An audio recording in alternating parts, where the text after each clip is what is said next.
joined here by David Higgins. David, it's great to see you here in Manchester for the big rematch for Joseph Parker against Derek Chisora. And Joseph had different options here.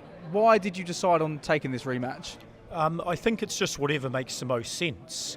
And you look at the money, you look at your chances of winning, your pathway back to the title, all of that.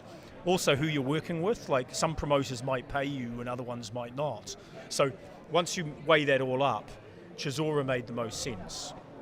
Joseph wants to make a statement this weekend. He wants to put himself back in world title contention. Do you believe that he can be a two-time world champion? Of course. He's done it once and he's better now, so he can do it again. And you just got to keep winning, really. Fight the guy in front of you, fight off, and then win the fight, and eventually the world title shot will come. He spent a long time working with Kevin Barry. Andy Lee's come into his camp now. What do you think Andy will have added to his game? Well, I think what's quite powerful is Andy's been trying to teach him to be present for every split second of every round, not to sort of tune in and then do something good and tune out. And Joseph explained to me that it's quite tiresome to be literally present every split second. It's like meditating, and that means instead of premeditating your punches or whatever, you're responding to what your opponent's doing, and that's, I guess, when the knockout comes. Joseph had those 2 defeats to Anthony Joshua and Dillian Whyte. Since then, he's gone on that winning streak. But has there been frustration? You must know there's so much more to come from Joseph, but we've just not seen it of late. Yeah, no, I don't think we've seen the best yet. But, he's had a wonderful camp.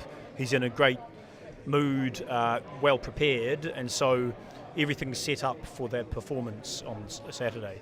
And Joseph's not looking past Derek Chisora, but you as a promoter can do. What do you think is 2022 if he does win this fight this weekend? Well, it's a big future because Joseph's got the magic ingredients at that point of being highly ranked, but also being a household name. So, if an injury happens and they need an opponent for a world title fight, Joseph's perfect.